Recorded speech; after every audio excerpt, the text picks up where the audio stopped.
ধরুন আপনার স্ত্রীকে আপনি অনেক ভালোবাসেন, আপনি চান তার অন্তরে আপনার প্রতি ভালোবাসা তৈরি হোক, তো আপনি তার অগোচরে দোয়া করবেন, আল্লাহ আপনি আমার স্ত্রীর প্রতি রহম করেন, তার গুনাহ খাতা মাফ করে দেন, তাকে ভালো মানুষ বানান, আরো নেককার বানান, তার জিন্দেগিতে বরকত দান করেন, ইত্যাদি ইত্যাদি। তার জন্য তার অগোচরে, তার পেছনে যত বেশি দোয়া করবেন, তার অন্তরে আপনার প্রতি ভালোবাসা তৈরি হবে।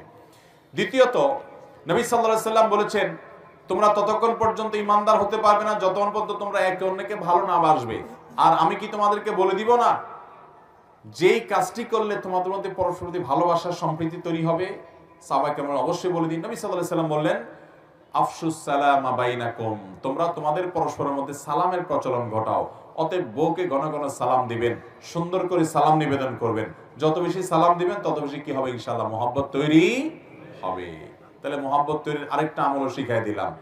আর 3 নম্বর আমল হলো, নবী সাল্লাল্লাহু আলাইহি সাল্লাম বলেছেন যে তাহাদু তাহাবু, তোমরা একে অন্যকে হাদিয়া দাও, উপহার বিনিময় করো, তাহলে মহব্বত তৈরি হবে। বউয়ের জন্য ঘন ঘন শাড়ি কিনে নিয়ে আসবেন, সামর্থ্য যতটুকু আছে ততটুকু অনুযায়ী হাদিয়া তোফা কিনে নিয়ে আসবেন, বুট বাদাম কিনে নিয়ে আসবেন, যেটা সে পছন্দ করে সেটা নিয়ে আসবেন। যত হাদিয়া দিবেন তত কি হবে? মহব্বত তৈরি হবে।